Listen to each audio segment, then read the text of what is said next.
আমার কারণে তোর জীবনটা নষ্ট হয়ে গেল। আমি চাইনি এরকম কিছু হোক, কিন্তু ওইখানে অতগুলো মানুষের সামনে বাবার মুখের ওপর আর কোনো কথা বলতে পারিনি। না আপু, সমস্যা নেই। আঙ্কেল আমাকে এত বড় করেছে, জানে তারা কোনো ভুল সিদ্ধান্ত কখনোই নেবে না। ছোট থেকেই তোর সঙ্গে অনেক খারাপ ব্যবহার করেছি। আপু বাদ দাও না সেই সব কথা, আগের কথা কেন তুলছো? এখন বর্তমান নিয়ে চিন্তা করো, এর পরবর্তীতে কি করবে। কি আর করব, আমি চাই না আমার এই পাপিষ্ঠ দেহ আর কেউ ভোগ করুক। তোর সঙ্গে যেহেতু বিয়ে হয়ে গিয়েছে, তাহলে এটা একটা ফর্মালিটি মাত্র।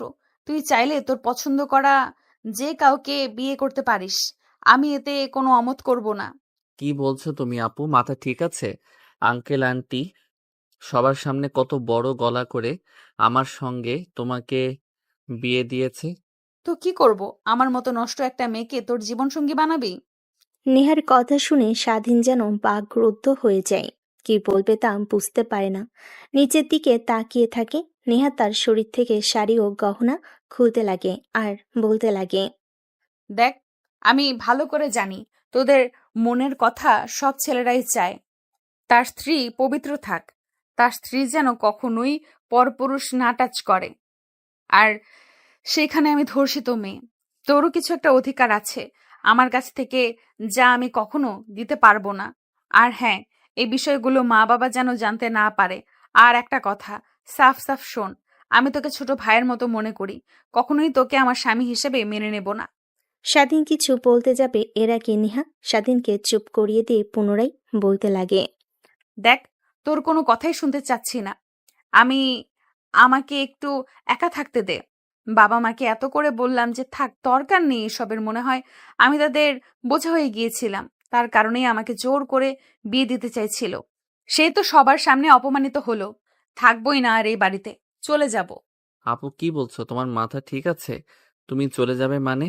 আর তুমি চলে গেলে আঙ্কেল আন্টি কি হবে বুঝতে পারছো? একবার আমি দেখেছি, তুমি যখন বাড়িতে থাকো না তারা অনেক মন মরা হয়ে যায়। আমি অনেক চেষ্টা করি তাদের খুশি করার, কিন্তু ব্যর্থ হই। অযথা আর সান্ত্বনা দিতে হবে না। যদি তাই হতো, তাহলে আমাকে বিয়ে দেওয়ার জন্য উঠে পড়ে লাগতো না কখনো। আপু তুমি ভুল বুঝছো। আঙ্কেল আন্টিকে প্রত্যেক মা বাবার সন্তানের প্রতি একটা দায়িত্ব থাকে। তারা তাদের সেই দায়িত্বটাই পালন করতে চেয়েছিল, কিন্তু এরকম হবে কখনো ভাবতেও পারে নাই। যা তুই এখান থেকে, আমাকে একটু একা থাকতে দে। ভালো লাগছে না কিছুই। নেহার ধমকে স্বাধীন উপরের দিকে তাকায়। দেখে নেহার শরীরে কোনো পোশাক নেই, শুধু ব্লাউজ আর সায়া। শাড়ি নেহার দিকে একবার এগিয়ে দিতে পিছুপা হয়ে বেলকনিতে চলে যায়। আর ঘুমের মধ্যে নেহারকে দেখার চেহারাটা বারবার চোখের সামনে ভেসে আসে। স্বাধীন যতই ভুলে যাওয়ার চেষ্টা করে ততই ফিরে আসে। স্বাধীন এসবই ভাবছিল, হঠাৎ নেহা এসে স্বাধীনের পাশে দাঁড়ায়। স্বাধীন তাকিয়ে দেখে আগের অবস্থাতেই আছে নেহা। আপু তুমি এখানে? কেন? আমার বাড়ি, আমার রুম, আমার ব্যালকনি, আর আমি আসতে পারবো না নাকি? আমি সেটা বলতে চাইনি। এ অবস্থাতেই এখানে এসে দাঁড়িয়েছো, কেউ দেখে ফেলতে তো সর্বনাশ হয়ে যাবে। যাও, রুমে যাও। স্বাধীনের কথা শুনে নেহা হাসতে লাগে। পাগলের মতো হাসতে হাসতে কান্না করে দেয়। স্বাধীন অবাক হয়ে নেহার দিকে তাকিয়ে থাকে। এক পর্যায়ে নেহা হাসি থামিয়ে দিয়ে বলতে লাগে, স্বাধীনের দিকে তাকিয়ে, এক সময় এই দেহটা নিয়ে জানিস অনেক অহংকার দেখাতাম, কিন্তু এখন এই দেহটা অভিশপ্ত। মনে হয় যদি আত্মহত্যা মহাপাপ না হতো, কখন আত্মহত্যা করতাম। একবার গিয়েছিলাম তো, বাট বাবা মার কথা মনে পড়লেই আর পারি নাই। আমি ছাড়া তাদের আর কে আছে? স্বাধীন অপলক দৃষ্টিতে নেহার দিকে তাকিয়ে থাকে। মেয়েটার মাঝে কেমন যেন মায়া আছে, সেটা স্বাধীন ভালো করে বুঝতে পারে। তারপর স্বাধীন নেহার হাতের উপর হাত রাখতে নেহা চমকে ওঠে। স্বাধীনের দিকে তাকাই।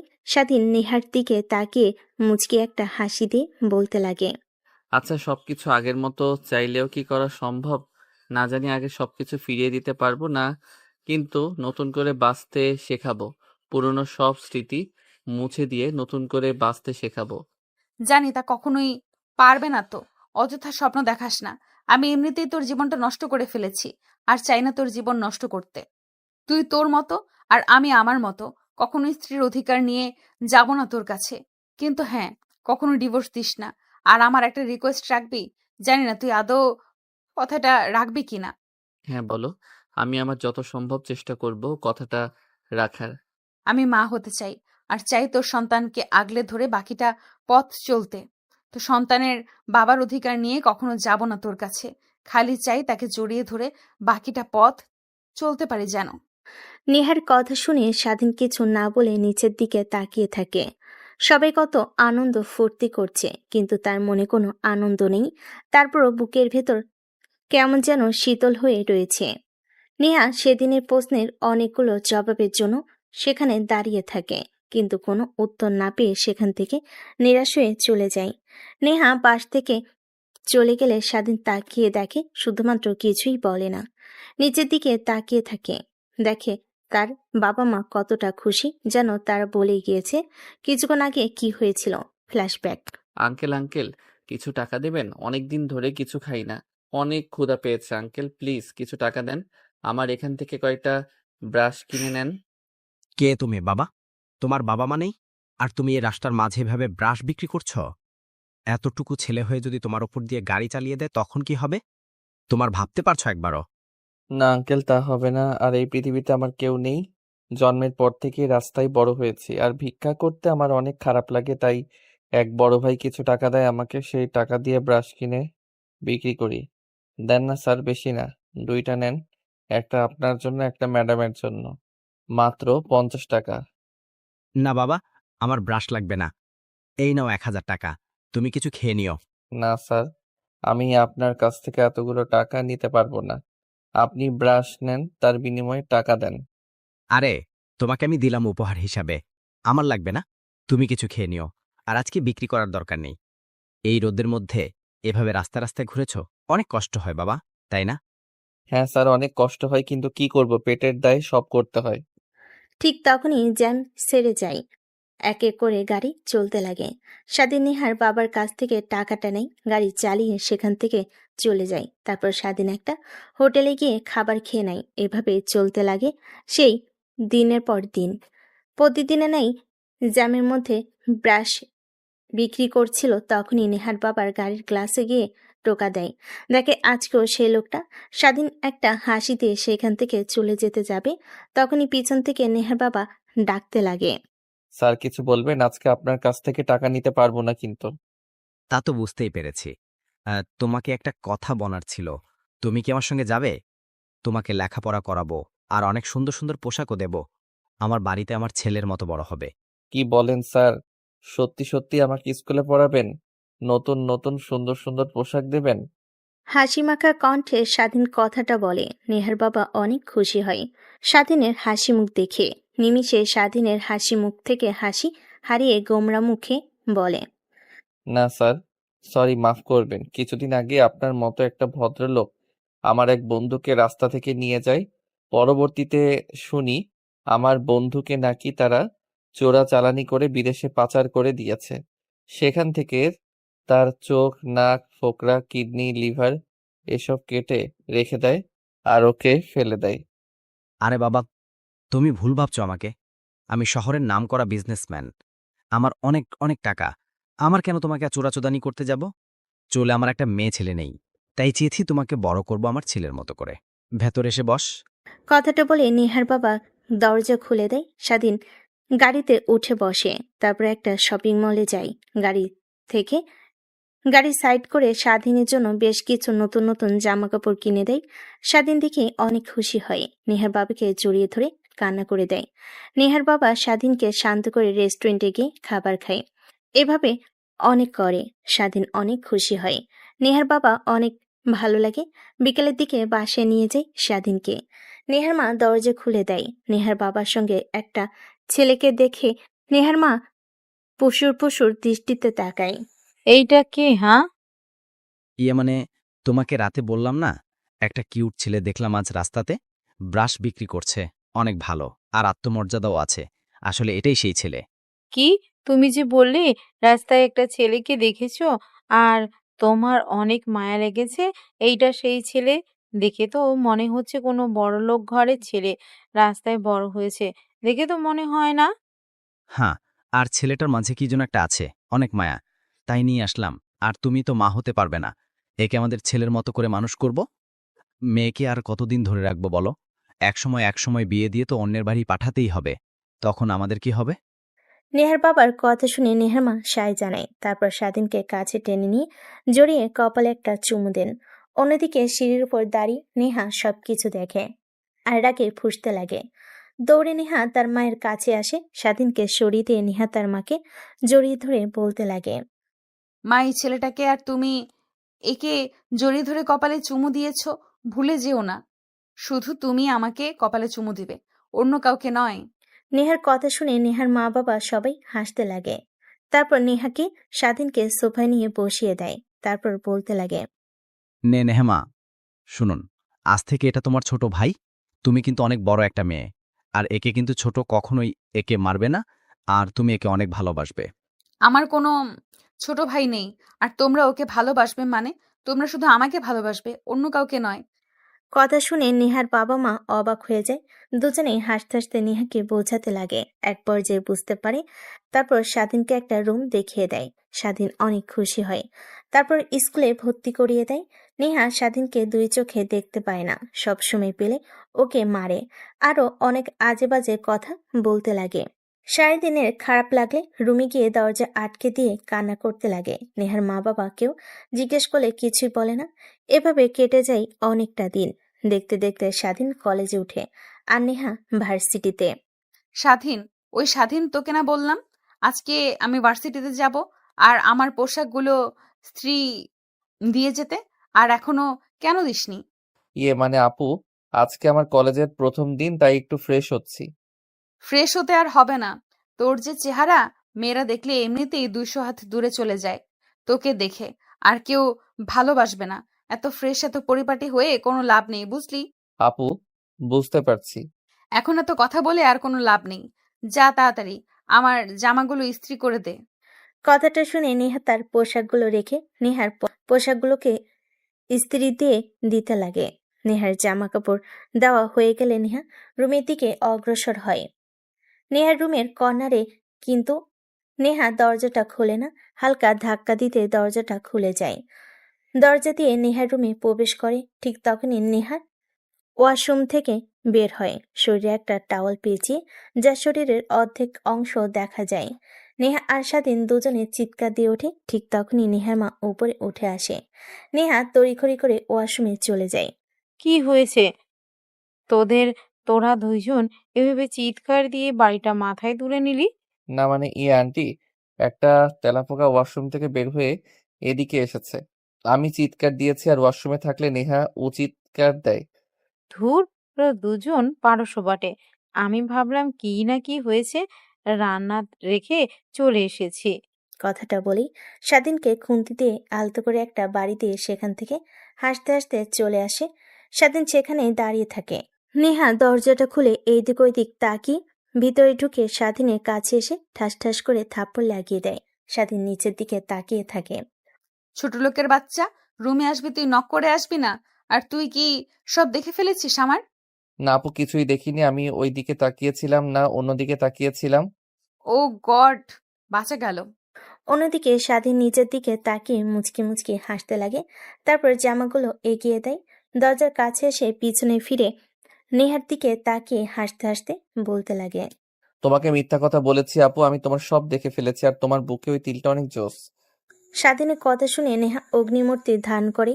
স্বাধীন সেখান থেকে আর এক মুহূর্ত না দাঁড়িয়ে দৌড় লাগে তার রুমের দিকে। নেহা স্বাধীনকে মারার জন্য স্বাধীনের পিছু নিতে লাগে। এক পর্যায়ে স্বাধীনের রুমে চলে আসে। নেহা হাঁপাতে লাগে। যে স্বাধীনের দিকে যেতে যাবে অমনি নেহার শরীর থেকে তাওয়াল খুলে পড়ে যায়।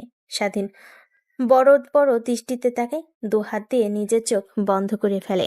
নেহা তাড়াতাড়ি করে তোয়ালে পরিধান করে নেয়। এই লুচ্চা ছেলে, আমার সব দেখে ফেলেছিস, আবার সেটাই আমার মুখের সামনে বলিস? তোর এত বড় সাহস, দাঁড়া তোকে দেখাচ্ছি।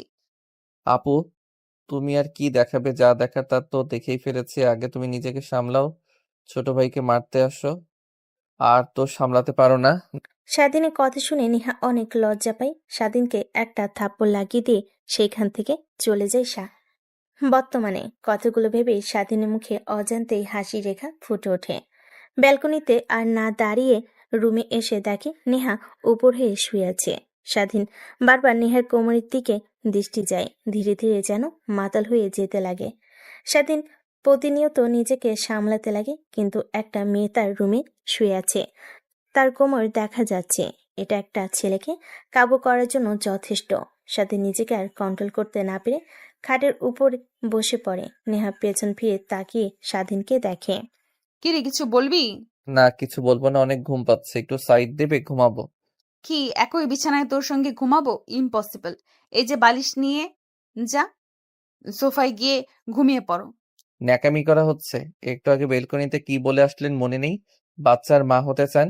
এর কাছে না গেলে বাচ্চার মা কি করে হবেন এক খাটে না শুয়ে থাকলে? কি তুই কি তখন কার ওই কথাটা সিরিয়াসলি ভেবে নিয়েছিস নাকি? আমি তো তোর সঙ্গে জাস্ট ফান করেছি আর তোকে পরীক্ষা করতে চেয়েছিলাম তুই ছেলেটা আদৌ কেমন। আর শোন, একদমই তো কি বুঝতে পারলেন আমি ভালো না খারাপ? না, মানে তোকে যতটুকু খারাপ ভেবেছিলাম, বাট তুমি এত খারাপ না। আগে দেখতাম কলেজের মেয়েদের সঙ্গে ঘুরতে, গাড়িতে করে চলাফেরা করতে, বাট তোর মধ্যে কোনো কামনার লালসা নেই। তোর জায়গায় যদি অন্য কোনো ছেলে থাকতো তাহলে ঠিক আমার কথায় রাজি হয়ে যেত, ধ্যান ধ্যান করে চলে আসতো, কিন্তু তুই তাদের থেকে ভিন্ন। ভিন্ন না, আমি প্রত্যেক ছেলের মতোই। কি? কথাটা বলে স্বাধীন নেহাকে জড়িয়ে ধরে শক্ত করে। নেহা স্বাধীনের কাছ থেকে ছাড়া পাবার আপ্রাণ চেষ্টা করে, কিন্তু স্বাধীন নেহাকে ছেড়ে দেয় না। এক পর্যায়ে নেহা তার চোখ দিয়ে 2 ফোঁটা অশ্রু বের হয়ে পড়ে। স্বাধীনের সেই দুঃখে কোনো কিঞ্চিত পরিমাণের পক্ষে নাই। নেহার শরীর থেকে এক এক করে ছায়া ব্লাউজ খুলতে লাগে। স্বাধীন তার শরীর থেকে শেরওয়ানি খুলে নেহার উপর ঝাঁপিয়ে পড়ে। নেহা চিৎকার করতে গেলেও পারে না। স্বাধীন তার ঠোঁট দিয়ে নেহার ঠোঁট চেপে ধরে। এভাবে অনেকটা সময় পার হয়ে যায়। সেদিন ক্লান্ত হয়ে যায়, নেহার ওপর শুয়ে পড়ে। ঠিক তখনই নেহা স্বাধীনকে ধাক্কা দিয়ে সরিয়ে দেয়। স্বাধীন ধাক্কার তাল সামলাতে না পেরে নিচে পড়ে যায়। নেহার দিকে ড্যাপ ড্যাপ করে তাকিয়ে থাকে। দেখে নেহা কান্না করছে। ভেবেছিলাম তুই সব ছেলেদের থেকে ভিন্ন, কিন্তু তুইও অনেক বাজে। তোর মধ্যেও কোনো মনুষ্যত্ব নেই, শুধু লোভ দেখানো অভিনয় করিস তুই। আমি ভেবেও ঘুম পাচ্ছে না, এত ভালো অভিনয় কি করে করতে পারিস? অভিনয় বলতে তুমি আমার বিয়ে করা বউ, আর আমি আমার বউয়ের কাছে যাব না তো কার কাছে যাব? আর আমার অধিকার আছে তোমাকে স্পর্শ করার। আমি তো আর ওই সকল ছেলেদের মতো তোমাকে। স্বাধীনের কথা শেষ না হওয়ার আগে নেহা উঠে এসে স্বাধীনের গালে ঠাস ঠাস করে থাপ্পড় লাগিয়ে দেয়। স্বাধীন অবাক দৃষ্টিতে তাকিয়ে থাকে। নেহা কান্না করে দিয়ে সেখান থেকে উঠে ওয়ার্ড্রপ থেকে 3 পিস বের করে ওয়াশরুমে চলে যায়। স্বাধীন সেইভাবে বসে থেকে খাটের উপর হাত দিয়ে ভাবতে লাগে। আসলে তো নেহা আকর্ষণ যে কাজটা করা আমার মোটেও ঠিক হয়নি। সে হয়তো চেয়েছিল আমাকে সে ভালোবেসে, কিংবা আমি তাকে ভালোবেসে কাছে টেনে নেব, কিন্তু আমার তার উপর এইভাবে জোর জবরদস্তি করা একদমই ঠিক হয়নি। দেখ, সামান্য কোমর দেখে নিজেকে কন্ট্রোল করতে পারলি না তুই, আর কন্ট্রোল করব কি করে? নেহা আপুকে তো দেখতে আর পরিদের থেকে কম নয়, আমার কি দোষ? কথাগুলো ভাবতে লাগে আর হাসতে লাগে। নেহা ওয়াশরুম থেকে বের হলে স্বাধীনকে হাসতে দেখে অনেক রাগ হয়। সেদিকে তাকিয়ে ড্রেসিং টেবিলের সামনে চলে যায়। স্বাধীন তড়িঘড়ি করে প্যান্ট পরিধান করে নেয়, তারপর দৌড় দিয়ে ওয়াশরুমে চলে যায়। ওয়াশরুমে গিয়ে গোসল করা শেষ হলে তখন দেখে সে সাথে সাথে কিছু নিয়ে আসে নাই। কিভাবে এখন বাহিরে বের হবে? ওয়াশরুমে দরজা খুলে দিয়ে হালকা করে মাথা বের করে বলতে লাগে। মানে আমি আসলে এসেছি, সাথে কিছুই নিয়ে আসিনি। একটা যদি প্যান্ট আর তোয়ালে এটা দিতেন অনেক ভালো হতো, না হলে এখানে রাত কাটাতে হবে আমার। তো কি হয়েছে, এখানে থাক, বোঝ কেমন লাগে। আর আমার ওয়াশরুম রাস্তার থেকে অনেক ভালো। দেখেন, রাগ উঠিয়ে দিয়েন না, বলছি ভালোই ভালোই। তোয়ালেটা আর আমার রুম থেকে একটা প্যান্ট এনে দিন, না হলে যদি একবার বের হয়ে যায় তাহলে আবার গোসল করাবো বলে দিলাম। তোরা তো শুধু পারিস এটাই, আর কিছু কি পারিস? আচ্ছা দাঁড়া, আমি তো রুম থেকে প্যান্ট এনে দিচ্ছি। কথা বলতে বলতে দরজা খুলে দেয়। তখনই হামাগুড়ি দিয়ে রুমের মধ্যে নেহার চাচাতো বোন নেহার বান্ধবী ঢুকে পড়ে। নেহা অবাক হয়ে যায়। কিরে, তোর এখানে আর এভাবে আরবিতে কি করছিস? মানে আমরা সবাই এখান দিয়েই যাচ্ছিলাম, তাই ভাবলাম বাসর রাতে কি হয় আমাদেরও একটু জানার দরকার, তাই আর কি এখানে দাঁড়িয়ে একটু কান লাগিয়ে শোনার চেষ্টা করছিলাম, কিন্তু কিছুই তো শুনতে পেলাম না। হয়েছে, আর মিথ্যা কথা বলতে হবে না। তোরা এখানে অনেকক্ষণ ধরে দাঁড়িয়েছিলি, যা তোদের মুখ দেখে স্পষ্ট বোঝা যাচ্ছে। আর এসব আরই না পেতে আঙ্কেলকে বললেই তো পারিস তোদেরকে বিয়ে দিতে। আর সাথী চাচাকে বলবো নাকি তোকে বিয়ে দিতে?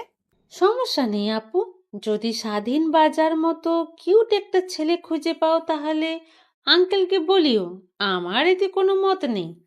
আর কতদিন এভাবে সিঙ্গেল থাকবো বলো? আর তুমি তো ভালো করেই জানো রিলেশন আমার দ্বারা সম্ভব নয়, সব সময় ভুল বুঝি। এর থেকে বিয়ে করে হাজবেন্ডের সঙ্গে মারামারি করলেও এতে ভালো হবে। সাথীর কথা শুনে সেইখানে থাকা সবাই হাসতে লাগে। হাসতে হাসতে সবার হামাগুড়ি খাবার উপক্রম হয়ে যায়। নেহার রাগে সাথীর দিকে তাকায়, সাথে সেইখান থেকে চলে যায়। তারপর নেহার বান্ধবী স্বাধীন আর নেহার দিকে তাকিয়ে বলে, কি রে, তুই দুলাভাইকে রেখে এত রাতে বাইরে বের হয়ে আসলি যে? আর রুমের এই বেহাল দশায় কেন? খাটের এই বেহাল দশা, বিছানা চাদর এলোমেলো, আর তোর চুল ভেজে কেন? তার মানে কি? ধ্যাৎ, তোরা কি বলিস না, একদমই উল্টাপাল্টা ভাববি না, এই বলে দিলাম। তোকে তো আমার ছোট ভাইয়ের মতো মনে করি। হয়েছে, আর অভিনয় করতে হবে না। স্বাধীন যে হট, আর দেখেছি তো, একবার লুকিয়ে সিক্স প্যাক আছে, একবার গেঞ্জি পরে এসেছিল ফিটিং। তুই কেন ওখানে যে? তোর মেয়ে থাকলে যে কোনো কেউই পাগল হয়ে যেত। আচ্ছা বাদ দে, এনজয় কর। আমরা এখন আসি। চল চল, সবাই চল। নেহা এখন এনজয় করবে, আমাদের এখান থেকে ওদের ডিস্টার্ব দিতে কোনো লাভ হবে না। কথাটা বলেই নেহার বান্ধবীরা সেখান থেকে চলে যায়। নেহার অনেক রাগ হতে লাগে, কিন্তু তারপরও কেন জানি অনেক ভালো লাগে। রুমের সামনে আর না দাঁড়িয়ে স্বাধীনের রুমে চলে যায়। স্বাধীনের ওয়াশরুম থেকে প্যান্ট, টি শার্ট আর গামছা নিয়ে আসে। রুমে দরজা লাগিয়ে দিয়ে দেখে স্বাধীন এখনো ওয়াশরুমের দরজা দিয়ে মাথা বের করে তাকিয়ে আছে।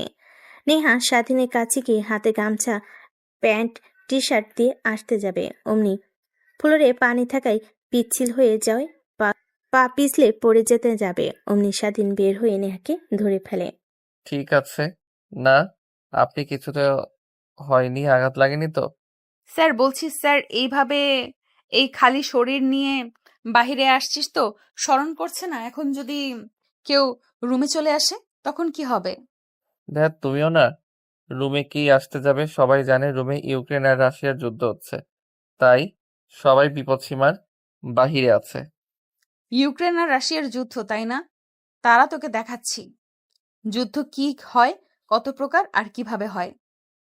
কথাটা বলে নেহা দৌড়ে ঝাড়ু হাতে নেয়। স্বাধীন দৌড়ে ওয়াশরুমে চলে যায়, দরজা লাগিয়ে দেয়। নেহা বাইরে থেকে বক বক করতে লাগে। স্বাধীন ওয়াশরুমে গিয়ে প্যান্ট, টি শার্ট পরিধান করে গামছা মাথায় দিয়ে চুল মুছতে লাগে। অনেকটা সময় পর বাইরে মাথা বের করে দেখে নেহা রুমে নেই। স্বাধীন স্বস্তির নিঃশ্বাস ফেলে বাইরে বের হয়ে রুমে দরজাটা লাগিয়ে পিছন ফিরতে দেখে নেহা দাঁড়িয়ে আছে, হাতে ঝাড়ু। স্বাধীন কি করবে বুঝতে পারে না, দৌড়াতে লাগে। নেহা স্বাধীনের পিছু পিছু দৌড়াতে লাগে আর ঝাড়ু দিয়ে মারতে লাগে। এভাবে অনেকটা সময় পার হয়ে যায়। নেহা আর স্বাধীন দুজনেই দৌড়াদৌড়ি করে ক্লান্ত হয়ে যায়। দুজনেই খাটের উপর শুয়ে পড়ে। দুজন দুজনের ঘন ঘন নিঃশ্বাসের স্পষ্ট শব্দ শুনতে পায়।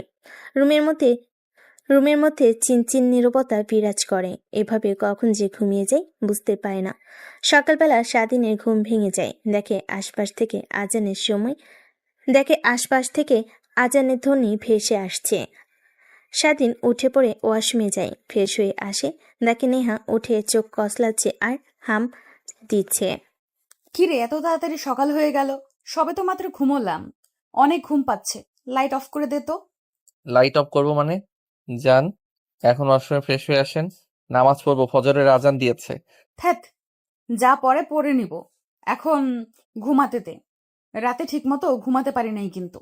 সেই কথা বললে আর হবে না, বলেছি নামাজ পড়তে হবে মানে নামাজ পড়তে হবে। যে পর্যন্ত নামাজ না পড়বেন সে পর্যন্ত আমি লাইট অফ করবো না। অন্যদিকে নেহার মা আর বাবা দুজনে নেহাদের রুমে পাশ দিয়ে যাচ্ছিল। হঠাৎ এত সকালে লাইট অন থাকাই বুঝতে পারে না।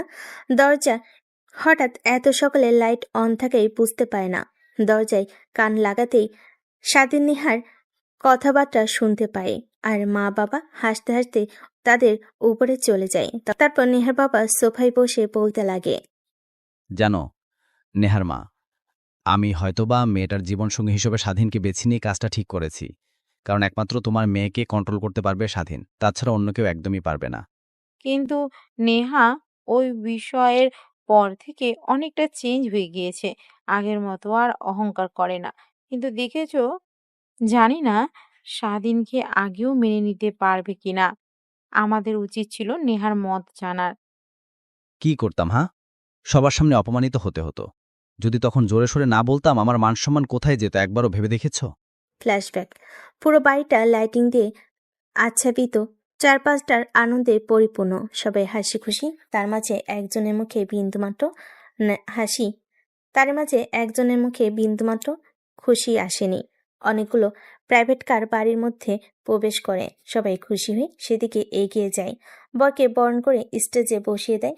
এক এক করে খাবার পর্ব শেষ হয়ে যায়। সবাই খাবার খেয়ে বিয়ের কাজ শুরু করতে যাবে, অমনি বরের বাবা বলে ওঠে, এই বিয়ে হবে না।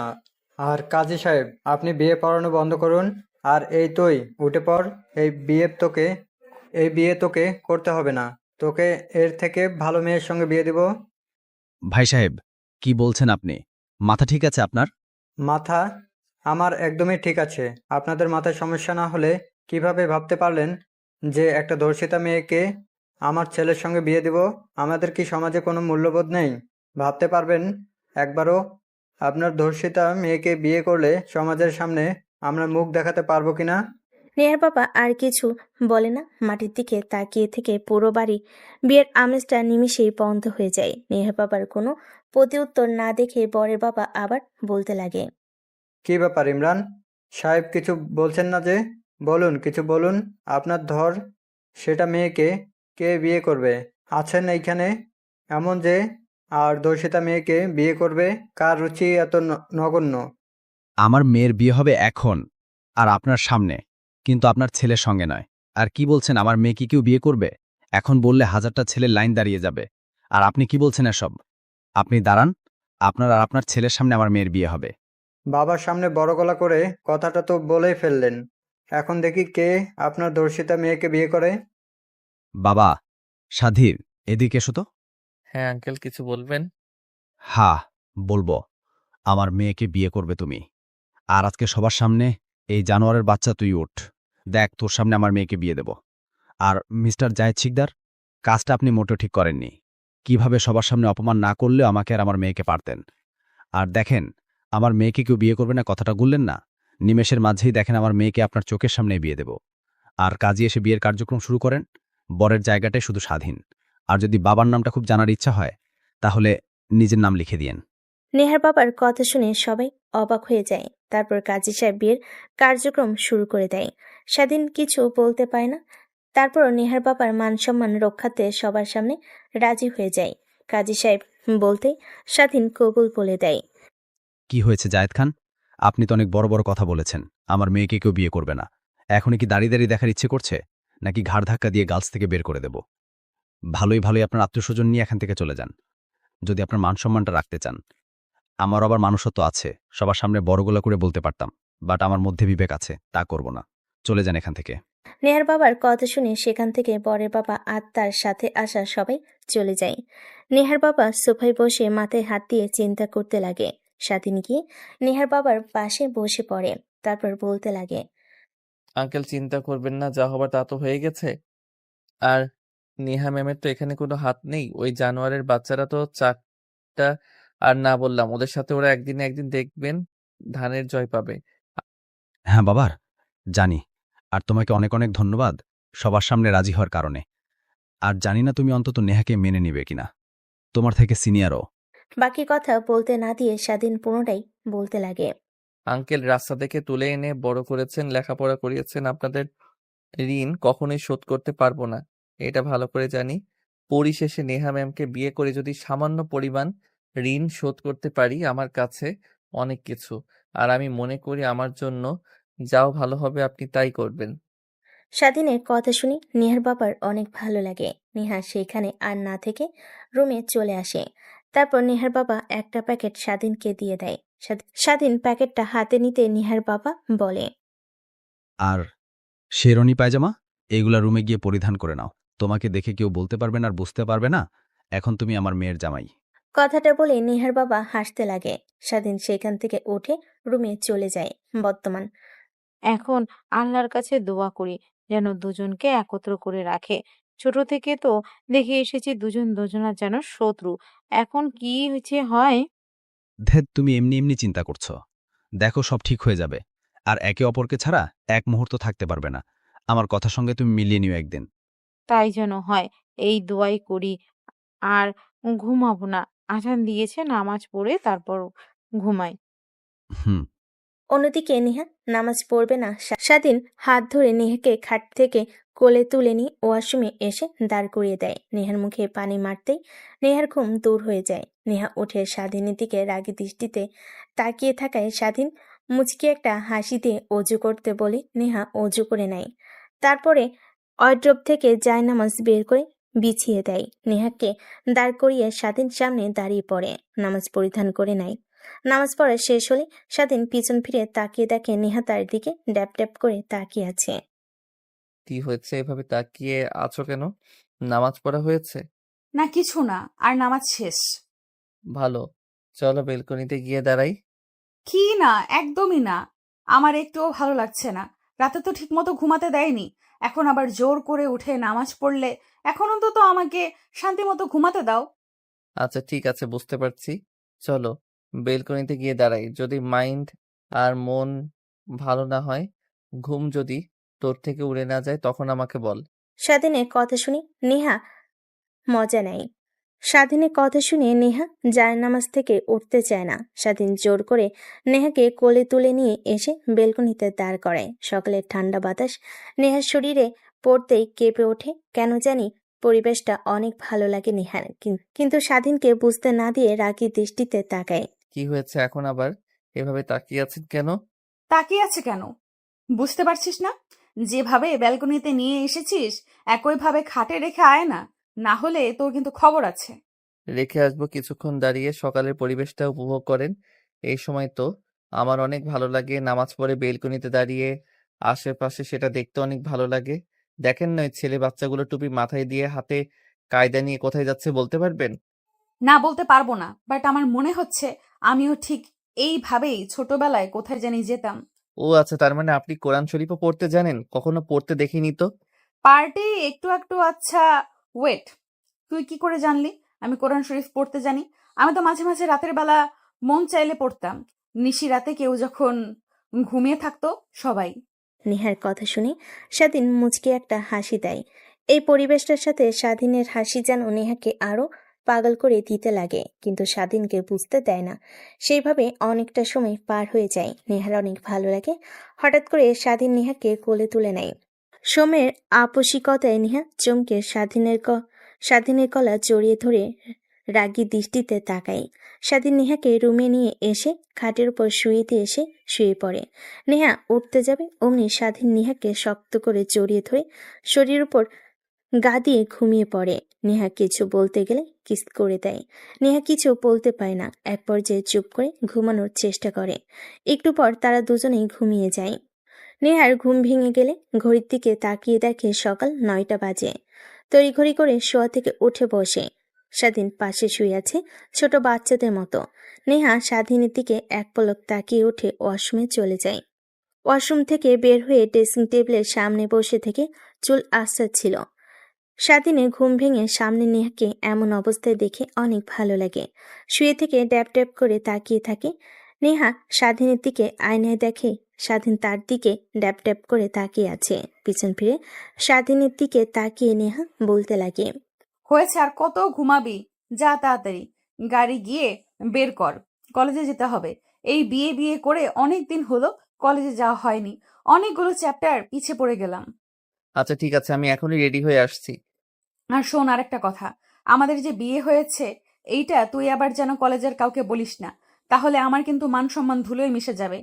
নেহার কথা শুনে স্বাধীনের অনেক খারাপ লাগে, কিন্তু নেহাকে বুঝতে না দিয়ে ঠোঁটের কোণায় মুচকি একটা হাসি টেনে রেখে রুম থেকে বের হয়ে তার রুমে চলে যায়। ওয়াশরুমে গিয়ে ফ্রেশ হয়ে গোসল করে রুমে এসে পোশাক পরিধান করে।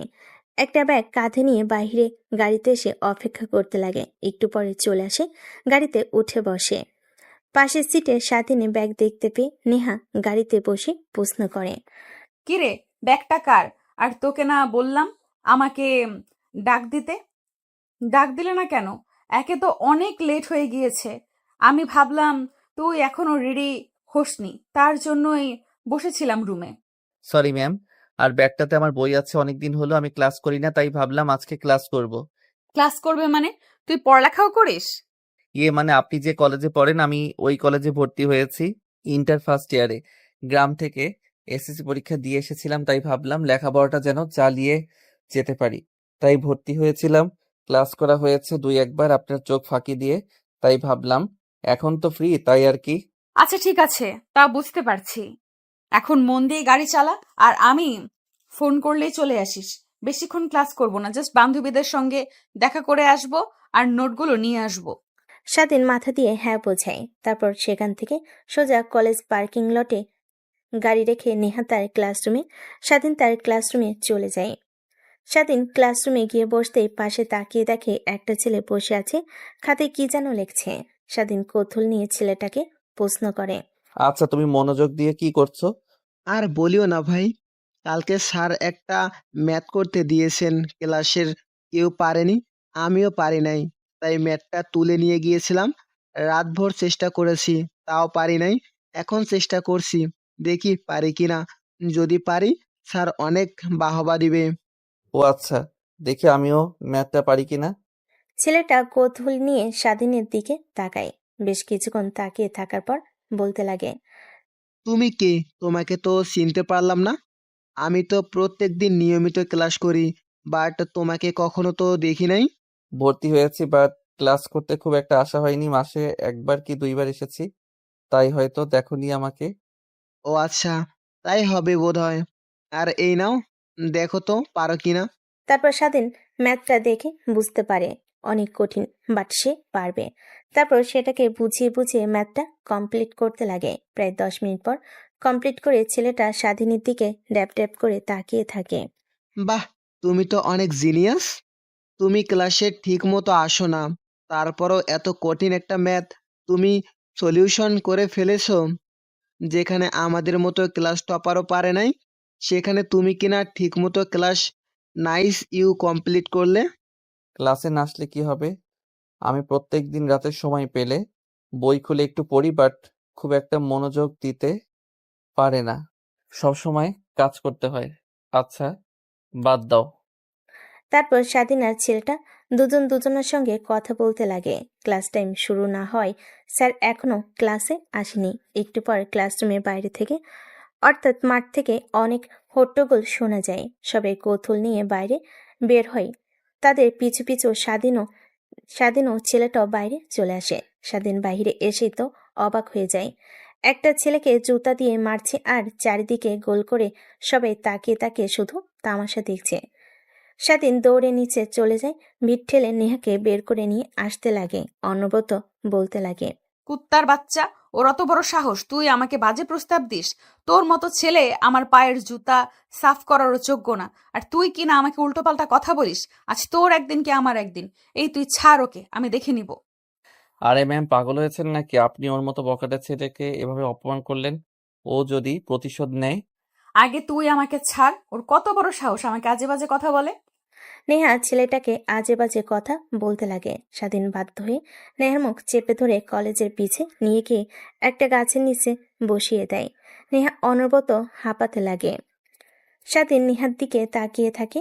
ম্যাম, আপনি কি পাগল হয়েছেন? আপনি তোকে চেনেন? এই কলেজের বখাটের ছেলে, ও মেয়েদের ডিস্টার্ব করে। ওর বিরুদ্ধে যদি কোনো মেয়ে প্রতিবাদ করে তাহলে তার কি অবস্থা হয় সেটা তো আপনি ভালো করে জানেন। আপনি কেন অযথা ওর সঙ্গে লাগতে গেলেন ম্যাম? তুই চুপ কর। সব মেয়ে চুপ করে থাকে বলে আমিও চুপ করে থাকবো? এমনটা মোটেও করব না। আমিও কম না, আমাকেও চেনে না। ওর পাওয়ার হয়তো থাকতে পারে, বাট আমার থেকে বেশি না। আমি কাউকে দেখাই না, ভালোভাবে চলাফেরা করি, তার মানে এই না যে আমার বাবার সম্পদ কম। নেহা অনবরত পটপট পটপট করতে লাগে। স্বাধীনের খারাপ লাগতে লাগে, কিন্তু কিছু বুঝতে না দিয়ে স্বাধীন তার ব্যাগ থেকে পানির বোতল বের করে নেহার দিকে এগিয়ে দেয়। নেহা ঢক ঢক করে পুরো পানির বোতল সাবার করে ফেলেন। ম্যাম, শান্ত হন। আর কি হয়েছে আপনার? কখনো তো আপনাকে কলেজে এভাবে রাগান্বিত হতে দেখিনি। ওরা জানতে পারছে আমার বিয়ে ভেঙে গিয়েছে, বাট তোর সঙ্গে বিয়ে হয়েছে এটা জানে না। আর রেপ হয়েছে এটা তো ওর আগে থেকেই জানে, তাই বাজে প্রস্তাব দিয়ে বলে আমি যেন তাদের সঙ্গে উল্টোপাল্টা কাজ করি, কারণ আমার কখনো তো বিয়ে হবে না। আমার তৃপ্তি যেন ওরা মিটিয়ে দেয়। এইসব কথা বলতে লাগে। বল, এইসব শুনে কারোর মাথা ঠিক থাকতে পারে? হ্যাঁ ম্যাম, বুঝতে পারছি। তাই বলে ছেলেগুলোকে ওইভাবে মারা একদমই ঠিক হয়নি। কলেজের প্রত্যেককেই দেখেছেন। এখন ওরা যদি আপনার উপর আক্রমণ করে তখন কি হবে ভাবতে পারছেন একবারও? যা হবার তাই হবে। এখন চল, বাসায় যাব, ভালো লাগছে না, মুডটাই নষ্ট করে দিয়েছে। ভাবলাম অনেক দিন পর কলেজে এসে বান্ধবীদের সঙ্গে আড্ডা দেব, তা আর হলো না। কথাটা বলে নেহা উঠে দাঁড়ায়। নেহা আগে আগে যেতে লাগে। স্বাধীন পিছে পিছে গাড়ির কাছে এসেই স্টার্ট দিতে যাবে, অমনি ছেলেগুলো হকি স্টিক নিয়ে গাড়ির সামনে এসে দাঁড়ায়। নেহা ভয় পেয়ে গুটিসুটি মেরে গাড়ির মধ্যে বসে থাকে। ম্যাম, এখন কি করব? ওরা তো এখন গাড়ির ভাঙচুর করবে আর সামনে দাঁড়িয়ে আছে। ওদের উপর দিয়ে তো আর গাড়ি চালিয়েও যেতে পারবো না। ফুল স্পিডে ওদের উপর দিয়ে গাড়ি চালা, দেখবি ওরা এমনিতেই সরে যাবে। নেহার কথা বলা শুনে স্বাধীন গাড়ি স্টার্ট করে অমনি ছেলেগুলো গাড়ির উপর এসে চড়ে বসে। স্বাধীন কি করবে বুঝতে না পেরে এক প্রকার অবাক হয়ে যায়। গাড়ি বন্ধ করে বের হতে যাবে, অমনি নেহা স্বাধীনের হাত ধরে চেপে ধরে। কই যাচ্ছিস? বাইরে বের হোস না কেন? ওরা তো তোকে মারধর করবে। গাড়ির ভেতরে থাক, গ্লাস তো বুলেট প্রুফ, ওরা ভাঙতে পারবে না। আমি পুলিশকে কল করছি এক্ষুনি। নেহার কথা শুনে স্বাধীন নেহার হাত তার হাতের উপর থেকে সরিয়ে দেয়। নেহার কথার প্রতি উত্তরে মুচকি একটা হাসি দিয়ে গাড়ি থেকে নামে। ছেলেগুলো দৌড়ে চারিদিকে হকি স্টিক নিয়ে মারতে আসে। স্বাধীন ছেলেগুলোর প্রত্যেকটা হকি স্টিকের বাড়ি প্রতিহত করতে লাগে। এক প্রকার একটা ছেলেকে নাকে ঘুষি দিতে ছেলেটা দূরে গিয়ে পড়ে যায়। এক এক করে প্রত্যেককেই একই ধরনের মারতে লাগে। কলেজে সবাই উপস্থিত হয়ে যায়। সবাই তাকিয়ে তাকিয়ে শুধু মুভি দেখার দৃশ্য দেখতে থাকে। কলেজের সবাই উপস্থিত হয়ে যায়। সবাই তাকিয়ে তাকিয়ে শুধু মুভি দেখার দৃশ্য দেখছে, কেউ কিছু বলছে না। এক পর্যায়ে সবাই মাটিতে লুটি হামাগুড়ি খেতে লাগে। স্বাধীন ওইখানে আর না দেরি গাড়িতে উঠে স্টার্ট দিয়ে বাড়ির দিকে যেতে লাগে। নেহা অবাক দৃষ্টিতে স্বাধীনের দিকে এক ধ্যানে তাকিয়ে থাকে। তুই আসলেই কি আর ওই ছেলেগুলোকে একা এইভাবে মারলি নাকি? অন্য কেউ ছিল নাকি? চোখের ভুল, আমি ভুল দেখলাম। দ্যাট ম্যাম, আপনিও না শুধু শুধু মস্করা করছেন। তুই এতগুলো ছেলের সঙ্গে কিভাবে একাই ফাইট করলি?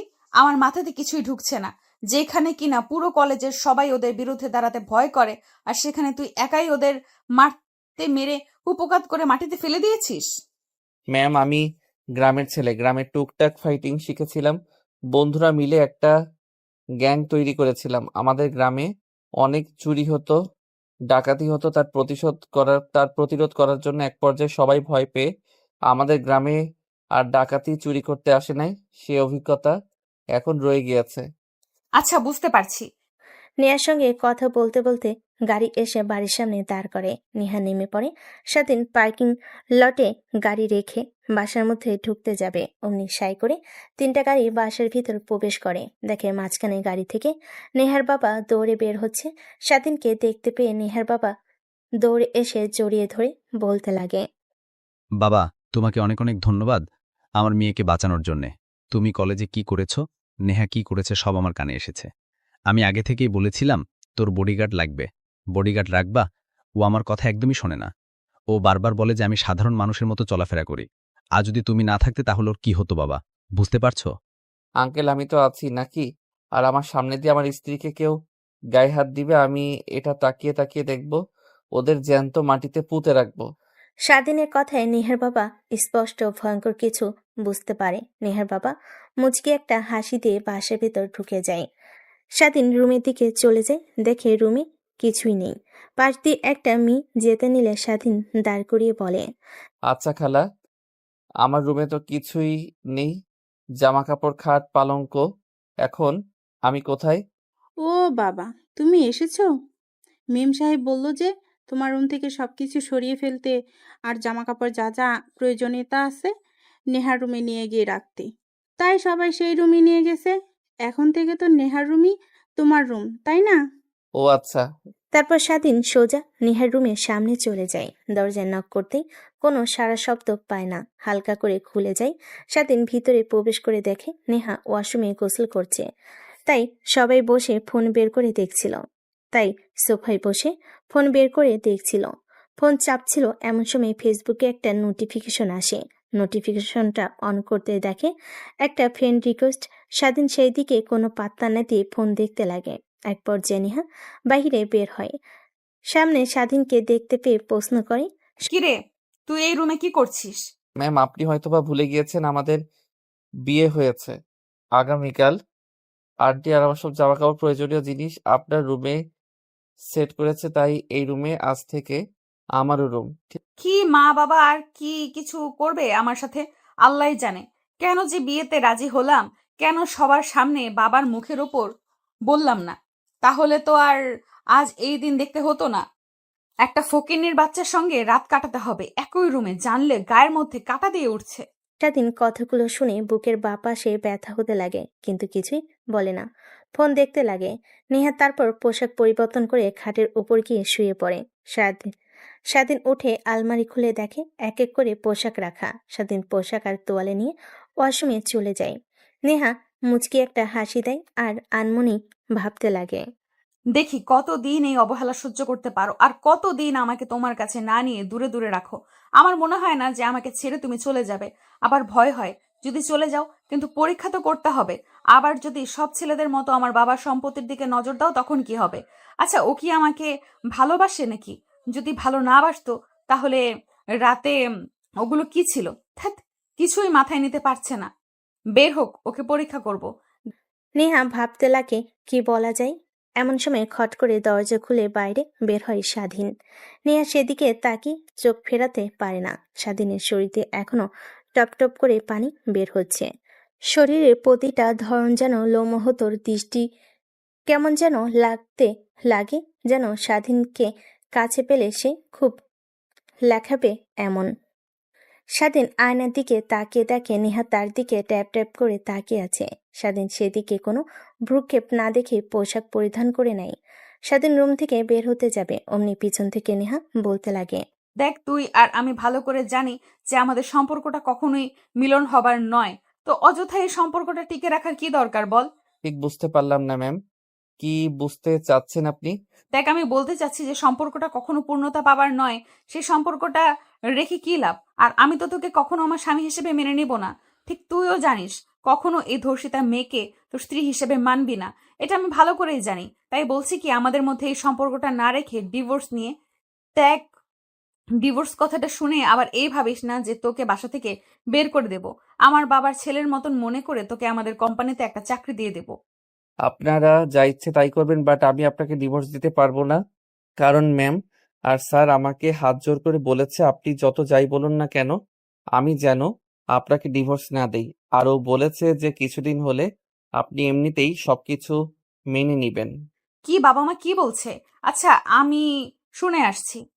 কথাটা বলে নেহা পড়তে যাবে, দরজা দিয়ে বের হতে নিবে, অমনি স্বাধীন নেহার হাত চেপে ধরে টান দিয়ে নেহাকে তার কাছে নিয়ে আসে। পিছু পিছু দরজা লক করে দেয়। নেহা অবাক হয়ে স্বাধীনের দিকে প্রশ্নসূচক দৃষ্টিতে তাকায়। এসব কি হচ্ছে স্যার? আমাকে স্যার বলছিস? আমাকে স্যার বলিস, না হলে আমি কিন্তু চিৎকার দেব। চিৎকার দিয়ে কোনো লাভ নেই, সবাই ভাববে যে আমরা উল্টাপাল্টা গুলো কাজ করছি। আর দেখি দেন তো চিৎকার। নেহা চিৎকার দিতে যাবে, নেহার ঠোঁটের সঙ্গে ঠোঁট লাগিয়ে চুষতে লাগে। প্রায় 5 মিনিট পার হয়ে যায়। নেহাকে খাটের কাছে নিয়ে গিয়ে ফেলে দেয়। নেহা খাটের উপর পড়ে যায়। স্বাধীন তার শরীর থেকে টি শার্ট খুলে ফেলে। নেহা সেই দিকে তাকিয়ে থাকে। মোটেও ভালো হবে না বলছি। আমার উপর জোর করা এর শাস্তির তোকে কিন্তু হারে হারে টের পাবো আমি। যা করার তা করবো, এখন অন্তত বাসর রাতটা করি। কথাটা বলে স্বাধীন নেহার উপর ঝাঁপিয়ে পড়ে। স্বাধীনের প্রত্যেকটা স্পর্শে নেহাই কেঁপে কেঁপে উঠতে লাগে। তার চোখ দিয়ে 2 ফোঁটা অশ্রু বের হতে লাগে, আর ঠোঁটের কোণে এক চিমটি হাসি রেখা ফুটে ওঠে। স্বাধীন সেদিকে তাকিয়ে নেহার চোখ থেকে অশ্রু মুছে দিয়ে হাসিমাখা কণ্ঠে নেই তার বুকের সঙ্গে জড়িয়ে ধরে বলতে লাগে, দেখো, আমি ভালো করে জানি কেন আমাকে আপন করে নিতে চাচ্ছেন না। আপনি আপনার অতীত নিয়ে আমি কখনোই আপনাকে প্রশ্ন করব না। আমি ফিউচার নিয়ে আর বর্তমান নিয়ে ভাবতে চাই, আর আমি এও জানি আমাকে আপনি অনেক ভালোবাসেন। কে বলেছেন আমি তোকে ভালোবাসি? আপনার কথা বলার ধরন, হাঁটাচলা সবকিছু দেখেই আমি বুঝতে পারি। আর আরো চোখে আমার দিকে বারবার তাকিয়ে থাকায়, এটা আপনি যতই বোঝেন না কেন আমি তাকাই না, বাট সার্বক্ষণিক আমি আপনাকে আমার নজরদারিতে রাখি। আমি আরো এও জানি যে আপনার ফোনের গ্যালারি ওপেন করলে যতগুলো না আপনার ছবি আছে, এর থেকে বেশি আমার ছবি আছে। স্বাধীনের কথা শুনে নেহা অবাক দৃষ্টিতে তাকাতেই স্বাধীন নেহার উপর থেকে উঠে দাঁড়িয়ে শার্ট প্যান্ট পরিধান করে বলতে লাগে। লুকিয়ে লুকিয়ে ছবি তোলেন, আবার সেইগুলো মাঝে মাঝে ফ্রন্ট স্ক্রিনে রাখেন। কল আসলে সব দেখতে পাই, এক এক দিনে এক একটা পিক দেখতে পাই। এই ধারায় ধারণা পেয়ে গিয়েছি যে আমি ধ্যাত, ধরাই পড়ে গেলাম। ভেবেছিলাম যে আমি তোকে আমার ভালোবাসার কথা প্রকাশ করব না, দেখবো কতদিন এভাবে আমাকে আগলে রাখতে পারিস। কিন্তু সত্য জেনেই গেলি। ও সরি, তুই করে বলে ফেলেছি। এখন থেকে নো তুমি, নো আপনি, শুধুমাত্র তুমি বলে ডাকবো। কথাটা বলে স্বাধীন নেহাকে তার কোলে তুলে নেয়। নেহা লজ্জা পেয়ে যায়, স্বাধীনের বুকে মুখ লুকায়। স্বাধীন নেহাকে কোলে তুলে ওয়াশরুমে গিয়ে দুজনেই ঝর্ণা নিচে ভিজতে লাগে। ভিজতে ভিজতে গোসল করতে লাগে। আর আমাদের সামনে এগিয়ে কোনো লাভ নেই, ওরা যা করার করুক। যদি আর জানতে ইচ্ছে করে তাহলে বিয়ে করে নিন, সব জানতে পারবেন। সব থেকে ভালো একটা বুদ্ধি। আল্লাহ হাফেজ।